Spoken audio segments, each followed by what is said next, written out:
తాకట్టులో ఉన్న బంగారాన్ని విడిపించి ఆ రోజు ఆన్లైన్ ధరకే కొంటుంది కొమ్మూరి గోల్డ్. నమస్తే గురుగారు. శ్రీమాత్రే నమః. శ్రీమాత్రే నమః.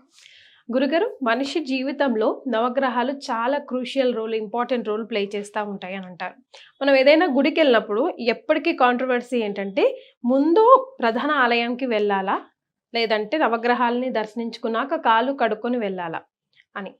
అసలు నవగ్రహాలు అంత ఇంపార్టెంట్ అన్నప్పుడు ఈ కాలు కడుక్కునే సిచ్యువేషన్, ఈ టాపిక్ ఎప్పుడు ఎందుకు వస్తుంది? అండ్ దెన్ నవగ్రహాలు మనిషి జీవితంలో ఎలాంటి ఇంపార్టెంట్ రోల్ ఎప్పుడు ప్లే చేస్తాయి? ఈ వీడియోలో ఈ వివరాలు తెలుసుకుందాం. శ్రీ గురుభ్యో నమః. శ్రీమాత్రే నమః. ఇప్పుడు మనం ఒక రాష్ట్రపతిని కలవాలి అంటే మొదలు అడ్మినిస్ట్రేషన్ దగ్గర ప్రాసెస్ అంతా కంప్లీట్ అయిన తర్వాత వెళ్ళి కలుస్తామా, లేదంటే డైరెక్ట్ రాష్ట్రపతి దగ్గరికి వెళ్ళిపోతామా? ఎస్, ప్రాసెస్ హైరార్కీ ఫాలో అవ్వాల్సిందే. అడ్మినిస్ట్రేషన్ ప్రాసెస్ ఉంటుంది. అట్లాగే ప్రధాన దేవాలయంలో ఉండేటువంటి శివుడు కానీ, విష్ణువు కానీ, అమ్మవారు కానీ, ఎక్కడ ఆంజనేయ స్వామి గారు, ఏదైనా ప్రధాన దేవాలయం అంటే వారి దేవాలయం అది. ఇప్పుడు రాష్ట్రపతి కార్యాలయంలో ప్రొసీజర్స్ సేమ్ ఉంటాయి, కలెక్టర్ కార్యాలయంలోనూ ప్రొసీజర్ సేమ్ ఉంటుంది. కానీ కలెక్టరు రాష్ట్రపతి ఒకటి కాదు కదా. కాదు. అట్లాగే ఆంజనేయ స్వామి దేవాలయము చిన్నదైన ఆంజనేయ స్వామి, రాముడి దేవాలయం గొప్పదైనా చిన్నదైనా రాముడే, ఆంజనేయ స్వామి. తారతమ్య భేదం ఎక్కడైనా ఉంటుంది. సో మొట్టమొదటిగా ఏంటంటే మనం ఏ దేవాలయంకి వెళుతున్నాము అనేది ఇంపార్టెంట్.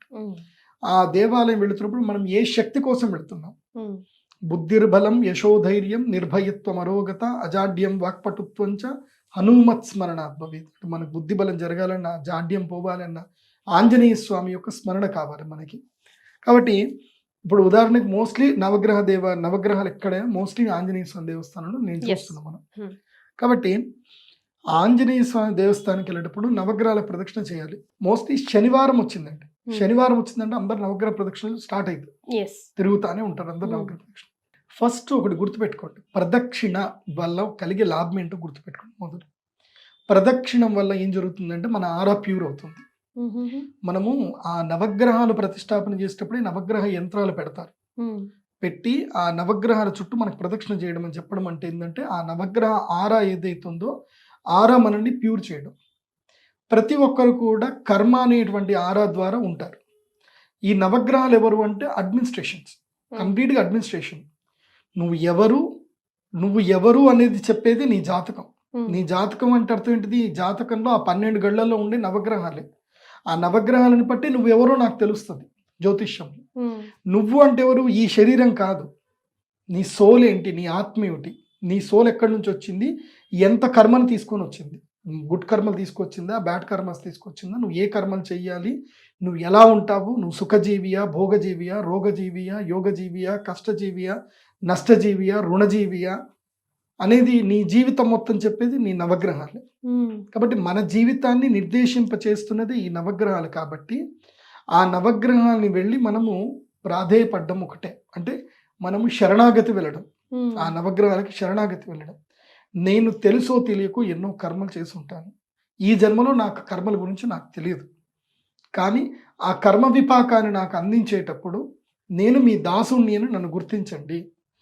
నన్ను ఏం చేయండి అంటే, నేను మీకు ప్రదక్షిణ ఎందుకు చేస్తున్నాను అంటే ఆ కర్మ విపాకం నుంచి నన్ను తీసి నన్ను మోక్ష మార్గం వైపు వెయ్యండి అని మనము చెప్పుకోవడమే ప్రదక్షిణ చేయడం యొక్క ముఖ్య ఉద్దేశం.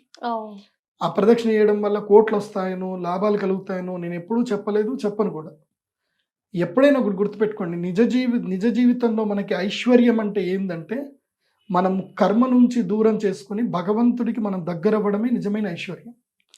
మనం ఎంత కోటీశ్వరుడైన, ఎందుకోసం అంటే నేను ఎంతో మందిని చూస్తాను, కోట్లు వేస్తుంటుంది, వచ్చి ఏడుస్తారు, నా రూమ్లో వచ్చి కూర్చొని ఏడుస్తారు.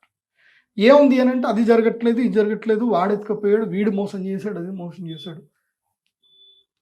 ఒక సర్టన్ టైంకి వచ్చేసరికి, అంటే 0 టైం వచ్చే ముందు కరెక్ట్గా భగవంతుడు ఒక 10 సెకండ్స్ టైం ఇస్తాడు, లైఫ్ అంతా కనిపిస్తుంది. ఏముంటుంది అప్పుడు? ఏముంటుంది అంటే 0 ఉంటుంది, ఇంకేముంటుంది అక్కడ. సో మళ్ళీ కర్మ అంటు పెట్టుకొని పోవడమే. సో భగవంతుడి దగ్గరికి వెళ్ళేటప్పుడు ఐశ్వర్యం అంటే అర్థం ఏంటంటే బుద్ధి, బలం, యశో, ధైర్యం, నిర్భయత్వం, అరోగత, అజాడ్యం, వాక్పటుత్వం. ఈ 8 కలిపితేనే అష్టైశ్వర్యం. ఈ అష్టైశ్వర్యాలు మీకు రావాలంటే మంచి బుద్ధి రావాలి, మంచి బలం రావాలి, యశస్సు అంటే మంచి కీర్తి రావాలి, ధైర్యం మంచి ధైర్య సాహసాలు మీకు చేసే శక్తి మీకు భగవంతుడు ఇవ్వాలి, నిర్భయత్వం భయం అనేది ఉండకూడదు, అరోగత అని అంటే ఆ రోగాల నుండి రాకూడదు. అజాడ్యం అంటే ఎక్కడ కూడా ఇట్లాగే ఉండిపోకూడదు, స్టాగ్నెంట్ ఉండకూడదు. వాక్పటుత్వం, చక్కని వాక్పటుత్వం రావాలి. ఈ 8 గుణాలు రావాలని భగవంతుడికి మనం ప్రార్థన చేయాలి. సో ఆ విధంగా ప్రదక్షిణ చేసేటప్పుడు ఏంటంటే మొట్టమొదటిగా బుధగ్రహం నుంచే ప్రదక్షిణ స్టార్ట్ చేయాలి. బుధుడు మనకి తూర్పు వైపున ఉంటాడు. సూర్యుడి దగ్గర నుంచి కదా, మధ్యలో ఉండేది సూర్యుడు కదా, తూర్పు వైపు నుంచి. ఎక్కడైనా తూర్పు వైపు నుంచే ప్రదక్షిణ ప్రారంభం చేయాలి. మీరు ఏ దేవుడి దగ్గరికి వెళ్ళండి, ఎక్కడి నుంచో వెళ్ళండి, తూర్పు నుంచి ప్రదక్షిణ స్టార్ట్ చేయాలి. సో క్లాక్ వైజ్గానే తిరగాలి, ప్రదక్షిణ చేసుకోవాలి. చాలా మంది ఏం చేస్తారంటే కొంతమంది కొత్తగా చెప్తున్నారు, క్లాక్ వైజ్గా 7 తిరగాలి, యాంటీ క్లాక్ వైజ్గా రావుకేతుల కోసం 2 తిరగాలి అంటారు. అట్లా ఏం ఉండదు. They are anti clock. రావుకేతులు యాంటీ క్లాక్ గానే తిరుగుతుంది, అది వాళ్ళ ప్రకృతి. నీ ప్రకృతి ఏంటంటే నువ్వు ముందుకు వెళ్ళడం అనేది నీ ప్రకృతి, నువ్వు యాంటీ క్లాక్ వెళ్ళకూడదు, అది నీ ప్రకృతి. కానీ శివుడికి ప్రదక్షిణ చేసేటప్పుడు మాత్రం క్లాక్ యాంటీ క్లాక్ ప్రదక్షిణ మాత్రం శివుడి ప్రదక్షిణలో ఉంటుంది. కానీ అది ఎవరు పాటించరు, అది జరగట్లేదు కూడా. చాగంటి కోటేశ్వరరావు గారు ఒక ప్రవచనం చెప్పారు, ఎలా శివుడికి ఎలా ప్రదక్షిణ చేయాలని చెప్పారు. బాగుంటుంది. ఆ ఉత్తరం వైపు పానవట్టం ఏదైతే ఉంటుందో, ఉత్తరం వైపు పానవట్టము చండీశ్వరుని దాటకూడదు. అక్కడి నుంచి వెళ్ళి ఇలా ఇక్కడ దాకా వచ్చి మళ్ళీ ఇక్కడ నుంచి మళ్ళీ ఇలా తిరగాలి. ఇది ఎవరైనా ఒక గుడిలో ఈ నియమం పెడితే బాగుంటుంది. ఇది యాక్చువల్ ప్రదక్షిణ, శివుడికి చేయాల్సిన ప్రదక్షిణ. అది శివుడిని ఎప్పుడు పూర్తిగా తిరగకూడదు, కాకపోతే తిరుగుతారు, ఎవరు పద్ధతి పాటించట్లేదు. ఇలా నవగ్రహాలకు మాత్రం పూర్తి ప్రదక్షిణ చేయాలి. తర్వాత నవగ్రహాలు కాళ్ళు ఎందుకు కడుక్కోవాలి, అదేమైనా అశుద్ధ అని అంటే అట్లా కాదు. నవగ్రహాలు నువ్వు కలిసావు, ఇక్కడ నువ్వు కలిసినటువంటి నీ కోరిక అయిపోయింది, నువ్వు హయ్యర్ అథారిటీని వెళ్ళి కలుస్తున్నావు. సో హయ్యర్ అథారిటీ దగ్గర కలిసేటప్పుడు ఏంటంటే నువ్వు ఇక్కడైతే లోయర్ అథారిటీని కలిసావో మళ్ళీ హయ్యర్ అథారిటీ దగ్గర నువ్వు ఫ్రెష్ అయిపోవాలి అనేది చేస్తున్నావు అంతే. అంతకు మించి నవగ్రహాలకి ప్రదక్షిణ చేయడం వల్ల ఏదో జరిగిందని కాదు. ఒక కర్మ చేసావు ఇక్కడ, ఈ కర్మ అయిపోయింది, ఇప్పుడు ఇంకొక కర్మ చేయబోతున్నావు. దానికి దీనికి మధ్యన ఏంటంటే ఆచమనము, కాళ్ళు కడుక్కోవడం అనేది పద్ధతి. ఏదైనా సరే ఒక కర్మ కంప్లీట్ అయిన తర్వాత ఇంకోటి చేసేటప్పుడు ఆచమనం చేయాలి. ఇప్పుడు మేము సంధ్యావందనం చేసేటప్పుడు కూడా అర్ఘ్యం అయిపోగానే మళ్ళీ జపానికి వెళ్ళేటప్పుడు మళ్ళీ ఆచమనం చేస్తాము. సో ఆచమనం ఎందుకోసం అంటే నెక్స్ట్ మళ్ళీ దానికి మళ్ళీ విష్ణు స్మరణ చేసుకుంటూ పోవడం అనమాట. అట్లాగే తప్పకుండా కాళ్ళు కడుక్కోవడం అనేది ప్రధానం. ఎందుకోసం అంటే ఉపాంగ దేవతల్ని మీరు కలిసినప్పుడు, గొప్ప దేవతల్ని కలిసినప్పుడు మధ్యలో ఒక స్పేస్ అనేది కావాలి. అదేంటంటే కాళ్ళు చేతులు కడుక్కోవడం, అంతకుమించి ఏం లేదు. అంటే గురుగారు ఇప్పుడు ఒకే గుడిలో అన్ని శివాలయం ఉంటుంది, సాయిబాబా, గణేశుడు అన్ని ఉంటాయి. అప్పుడు మనం ఇండివిజువల్ గా కాళ్ళు కడుక్కొని వెళ్ళాం కదా, కంటిన్యూస్ గా వెళ్తూ ఉంటాం కదా. నవగ్రహాలు కంప్లీట్ గా కర్మ విపాక గ్రహాలు. కర్మ విపాక గ్రహాలు వేరు, అనుగ్రహ దేవతల గ్రహాలు, అనుగ్రహ దేవతలు వేరు. దేవతల అనుగ్రహాన్ని మాత్రమే ఇస్తారు, అంటే ఆశీర్వాదాన్ని మాత్రం ఇస్తారు. నవగ్రహాలు అట్లా కాదు, మన కర్మలన్నింటినీ ఇస్తాయి, సత్కర్మలు దుష్కర్మలు అన్నీ ఇస్తాయి.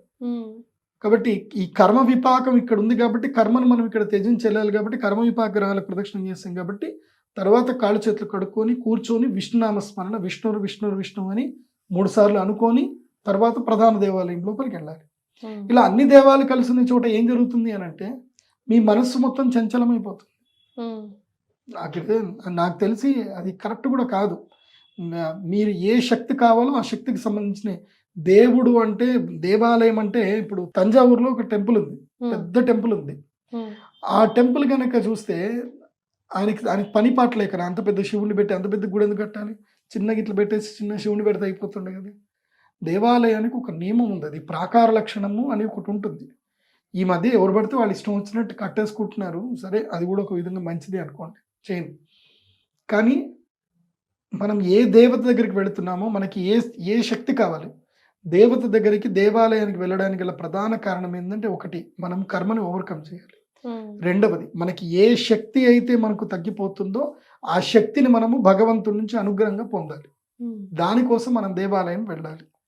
నేను ఆల్రెడీ దేవాలయం సంబంధించిన ఎలా వెళ్ళాలని ఒక వీడియో చేశాను, దేవాలయంలో అసలు ఏం చేయాలనేది కూడా ఒక వీడియో చేస్తాను. అది ఉంటే చూడండి, లేదంటే మళ్ళీ చెప్తాను, అది కూడా మళ్ళీ వినండి. దేవాలయం వెళ్ళినప్పుడు మీరు చేయాల్సిన ప్రధానమైన పని ఏంటంటే భగవంతుడికి నవగ్రహాలకు ప్రదక్షిణ చేయడము, కాళ్ళ చేతులు కడుక్కోవడము, ప్రధాన దేవాలయానికి వెళ్ళడము, తీర్థ ప్రసాదాలు తీసుకోవడం, ఆరతి తీసుకోవడం, ప్రదక్షిణ చేయడం. ఇదంతా 50%. ఆ తర్వాత చేయాల్సిన 50% ఏంటంటే అక్కడ కనీసం ఒక 10 నిమిషాలు కూర్చొని ఉచ్ఛ్వాస నిశ్వాస స్థితిగతుల్ని అనుసరిస్తూ ధ్యానము చేసుకోవడం. ఆ భగవంతుడితో మమేకమయ్యి మీ మనస్సుతో ఆ భగవంతుడిని మీరు తిలకించడం, మనోనేత్రంతో భగవంతుడిని మీరు దర్శించుకోవడం. ఆ భగవంతుడితో మీరు సంభాషించడం, ఇది చాలా ప్రధానమైనటువంటిది. అక్కడ శక్తిని మీరు ఎంత స్వీకరించినా మీ మనస్సులో ఉండేటువంటి వ్యధ బాధ మీరు భగవంతుడు చెప్పుకోలేకపోతే ఎట్లా? చెప్తేనే కదా మీకు స్వాత్మావలోకనం అవుతుంది. తర్వాత మీరు స్వాధ్యాయ పరులు అవుతారు. సింపుల్ చెప్పాలంటే మన బాధ ఇంకోటి చెప్పుకున్నప్పుడు ఏంటంటే డిటర్మినేషన్ అయిపోతుంది. మన బాధ ఎంత ఉంది ఏం కథ అని మనకు డిటర్మినేట్ అయిపోతుంది. భగవంతుడితో చెప్తున్నప్పుడు అది ఎంత పెద్ద బాధ.